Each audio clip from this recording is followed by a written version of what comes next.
Olá, eu sou Fernando Iglesias e dessa vez é com um misto de alegria e tristeza que recebo você para o último programa, o 11º da série O Sétimo Dia. Nos Estados Unidos, a tradição dominical como o Dia Santo tem estado ligada à vida religiosa por séculos. Alguns criam que, para receber as bênçãos de Deus, era necessário observar o domingo do modo correto. E outros criam que ignorá-lo incorria em desgraça. Uns 10 anos antes do início da Guerra Civil, um médico abolicionista do norte dos Estados Unidos decidiu viajar pelo sul para ver por si mesmo a situação, embora tendo a predisposição de observá-la com olhos de preconceito. Um certo domingo, estava em Nova Orleans e ficou abismado com a desecração do sábado, o dia de descanso, os vícios de jogos, a prostituição e a orgia geral de então. No dia seguinte, ocorreu um incêndio devastador, o que era bem comum no século XIX. A cidade ficou toda destruída. Então ele descreveu no seu diário que achava que aquela gente tinha tido uma boa sobremesa por quebrar o repouso do dia oficial do descanso. Os tempos mudaram, bem como a postura quanto ao domingo. À medida que a indústria foi se mecanizando e as leis trabalhistas reduzindo a semana de trabalho, o povo começou a gostar do tempo livre. Então o domingo associou-se cada vez mais ao lazer. E isso acarretou graves problemas. O problema era que o valor monetário do dólar começou a ser associado com o dia de domingo através do lazer e da recreação. Em outras palavras, os jogos de beisebol, os teatros, os centros de diversão, todas essas atividades que formavam a vida do lazer e da recreação eram lucrativas e muitos empresários tiravam lucro delas. E, por conseguinte, estavam lucrando com o dia oficial de descanso. Aos olhos de muitos líderes religiosos, a secularização do domingo era um enorme passo na direção errada. Pessoas muito influentes e poderosas exigiam mais leis para limitar o comércio e ainda a atividade privada no domingo. Esse empenho por resguardar o domingo ainda continua hoje, como que faz a Lord's Day Alliance, Aliança do Dia do Senhor. Segundo a postura da Aliança do Dia do Senhor, a ideia do repouso do dia de descanso antecede toda a comunidade religiosa, até mesmo o próprio judaísmo. Quando a Aliança do Dia do Senhor foi formada, se debatia muito sobre a questão das leis dominicais. Em maio de 1888, o senador Henry Blair, de Nova Hampshire, propôs uma lei para limitar as atividades seculares no domingo, na jurisdição do governo federal dos Estados Unidos. O senador Blair disse claramente que o propósito do projeto de lei era preservar o domingo como dia de repouso e observação religiosa. O projeto legislativo foi enviado ao Comitê de Educação e Trabalho do Senado, cujo presidente era Blair. Entre os que apresentaram objeções contra a legislação, se encontrava Alonzo Jones. Sir, you may speak of the power of the majority in social and civil matters, but there is no majority, however large, that can invade the territory of a man's religion. Not in this land, not under our Constitution. Mr. Jones, you fail to recognize the right, or more importantly, the responsibility of the state to protect the welfare of the people as a whole. Senator, it seems that you fail to recognize the clear distinction between man's responsibility to the state and his duty toward God. The first, he must render under the force of law. The second, duty to God, must be carried out only under the force of love, and that freely, voluntarily. No law can command love. But the law of the state must protect the people to carry out their duty to God. Our Sunday law is written to ensure the preservation of the Lord's Day for the benefit of the people. An admirable goal, Senator Blair, but completely unnecessary. Our Constitution already recognizes the rights of the people with respect to their religion. Your Sunday law would add nothing to our fundamental freedoms. It would rather add restrictions.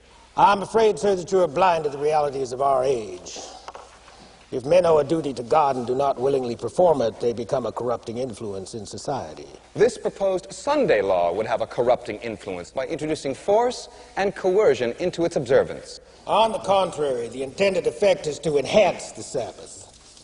If men do not consent to honor the Lord's day, if their actions on that day are unrestrained by civil law, excuse me, then they trample on the very rights of those who would honor and observe the day as holy unto the Lord.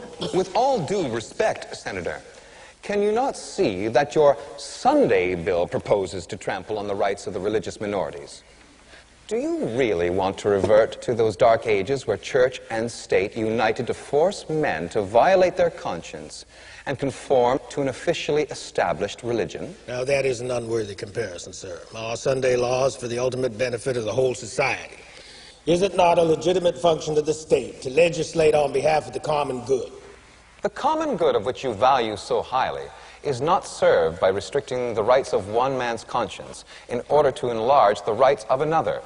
It is best served by the freedoms upon which this republic was established.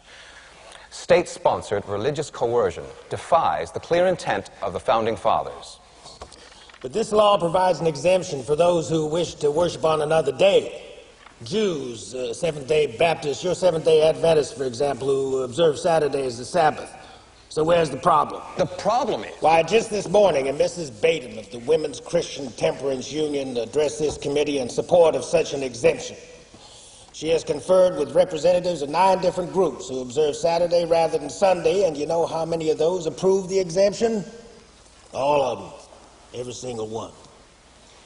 Senator, I have great respect for the temperance principles promoted by Mrs. Batum's organization, but she does not speak for my denomination on the question of exemptions. Come now, Professor Jones, are you about to object to exemptions that would certainly benefit your group and several others? Yes, sir. As a matter of fact, we do object. An exemption clause would not change the proposed law so as to modify our opposition. Here is the principle, Senator. If the law were just and perfect, an exemption would not be necessary. Another thing, an exemption clause is nothing other than a toleration clause in disguise. Toleration is not liberty. It is merely a form of condescension, the majority putting up with the opinions and convictions of the minority. Our Constitution guarantees not tolerance, but rights, and we claim those rights as American citizens.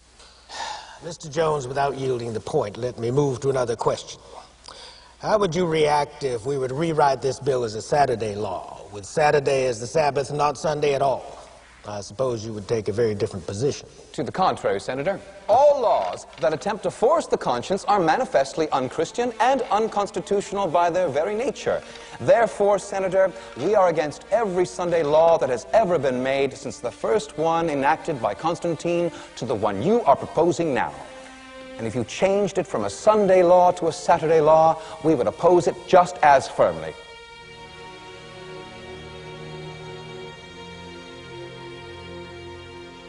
O projeto do senador Blair nunca avançou além daquele comitê, mas até então já existiam muitas leis dominicais, chamadas de leis azuis. De fato, hoje nos Estados Unidos, 49 dos 50 estados têm leis que protegem o domingo. Alasca é a única exceção. A história comprova que em assuntos de religião, a persuasão é melhor do que a força. Mesmo assim, não é raro que algum empregado que observa o sábado tenha que defrontar-se contra as leis que restringem a liberdade de religião. Por exemplo, em 1973, os governantes de uma grande nação africana decretaram que todos os cidadãos trabalhassem um dia por semana para reparar estradas e pontes e conservar as comunidades. Parecia ser uma boa ideia, pelo menos a princípio, mas o dia nacional para esse trabalho comunitário era o sábado. Isso apresentou um grande problema para os adventistas do sétimo dia. Enter.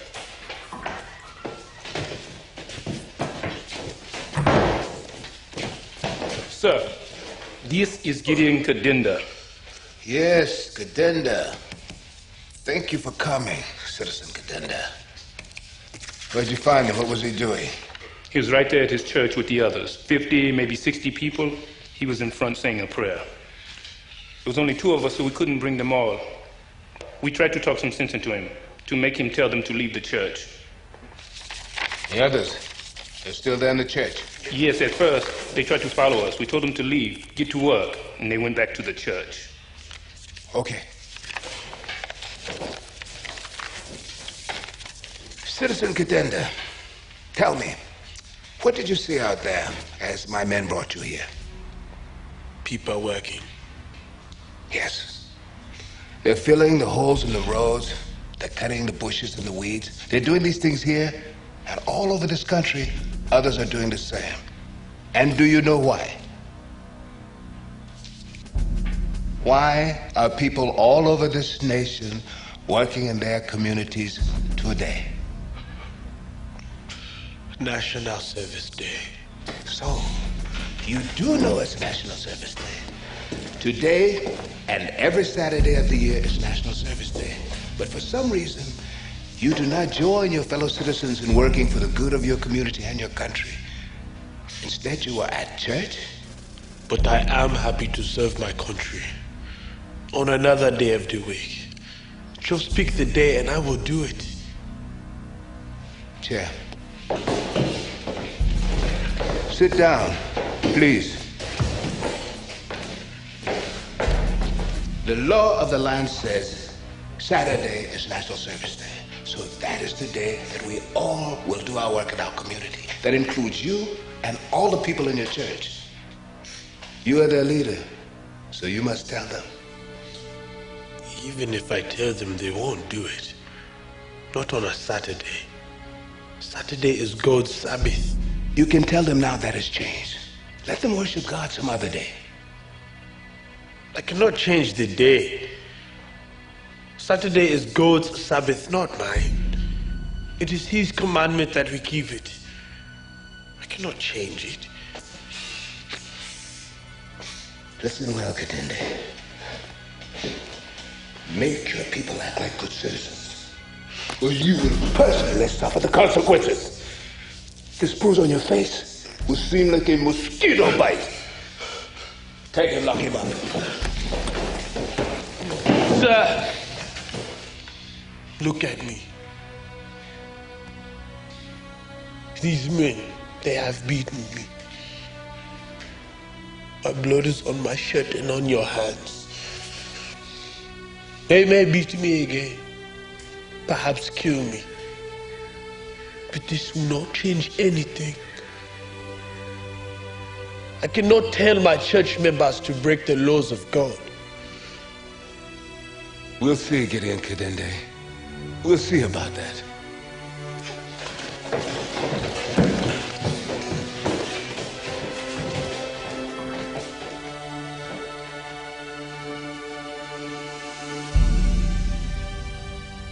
Dá a impressão que guardar o sábado pode sair caro, podendo ser inconveniente e até mesmo perigoso. Apesar disso, você se surpreenderá ao saber quantos cristãos observam o repouso do sétimo dia hoje. O registro dos grupos observadores do sábado, publicado pela Associação do Sábado Bíblico, apresenta mais de 400 igrejas e denominações observadoras do sábado. Uma delas, a Igreja de Deus do Sétimo Dia, fundada em Colorado, tem 200 mil membros no mundo inteiro. O repouso sabático do sétimo dia é importante para nós como denominação, porque temos o compromisso de sermos uma congregação baseada na Bíblia. Cremos que o sábado é parte integral dos ensinos bíblicos. Foi em 1896, quando a Igreja de Deus e dos Santos de Cristo foi estabelecida por William Saunders Crowdy, em Lawrence, no estado de Kansas. Embora ele fosse um diácono batista na época, o profeta Crowdy teve a noção divinamente inspirada das chaves da salvação, uma das quais sendo os 10 mandamentos. Naturalmente, isso lhe levou a observar o repouso do sétimo dia. Agora, muitos pequenos grupos de guardadores do sábado são frutos da Igreja Mundial de Deus, fundada pelo empresário Herbert W. Armstrong. E o começo foi uma história incrível. Foi, na realidade, a esposa de Armstrong quem o fez conhecer o repouso do sétimo dia. Isso aconteceu em 1926. Na cidade de Eugênio, estado de Oregon, uma vizinha convenceu a esposa do Sr. Armstrong a observar o repouso do sétimo dia. A senhora lhe comprovou tudo pela Bíblia. Quando sua esposa falou a Herbert disso, ele ficou bravo. Zangou-se tanto que, em certa altura da discussão, ele ameaçou divorciar-se dela se continuasse no seu fanatismo, como ele assim chamou. Ela replicou: ao invés de divorciar-se de mim, por que você não averigua isso para ver se estou certa ou errada?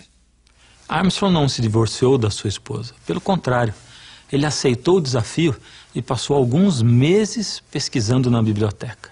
Para sua surpresa, não pôde comprovar que ela estava errada. Colocado contra a parede, ele chegou à única conclusão: o 7º dia da semana é o sábado bíblico. Isso chegou a ser o sinal distintivo da igreja que ele fundou. Herbert Armstrong morreu em 1986. A nova liderança da Igreja Mundial de Deus levou a denominação a um rumo diferente, mais em linha com a maioria do mundo cristão. Isso incluiu mudar o seu dia de adoração para o domingo. Essa mudança custou à igreja quase metade de seus membros. Agora o quadro é bem diferente quando se trata dos adventistas do 7º dia, os principais proponentes do repouso do 7º dia. Os membros somam mais de 14 milhões em uns 200 países. Embora a sua teologia esteja enraizada na tradição protestante, os adventistas do 7º dia têm sido muito criticados por causa do seu compromisso inflexível de observar o sábado bíblico. Um compromisso que seus oponentes enxergam como a negação da liberdade cristã em Cristo. Claro que a liberdade é o centro da fé cristã.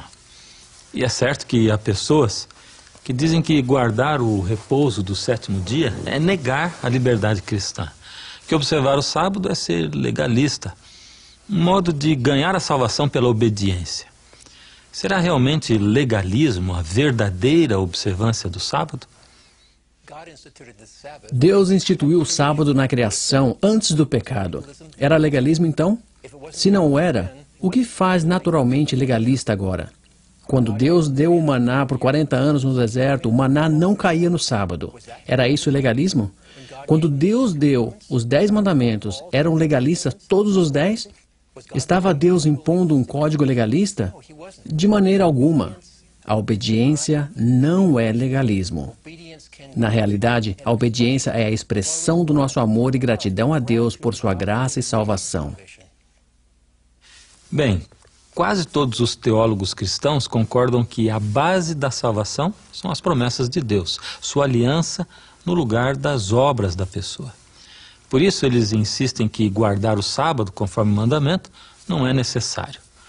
Os adventistas do 7º dia concordam que a salvação tem base nas promessas de Deus, porém enxergam que o sábado é importante para relacionar-se com Deus. Deus quer que seu povo confie nele, e ele lhes concede as provisões declaradas na aliança, a fim de que eles tenham esse descanso e garantia divinas. Quando não participamos dessa aliança de comunhão com Deus, nos preocupamos com a nossa salvação, nosso futuro, o que poderá nos subvir, mas participando dessa aliança, desfrutamos totalmente do descanso e da confiança em Deus. O sábado simboliza esse descanso. Muito bem, se o repouso do sábado tem seu devido lugar na vida cristã, por que tem que ser o 7º dia? Muitas igrejas ensinam que os cristãos devem observar o domingo. Para isso dão referências no Novo Testamento para apoiar a sua opinião. Mas ensina realmente o Novo Testamento que o domingo, o primeiro dia da semana, é o repouso cristão?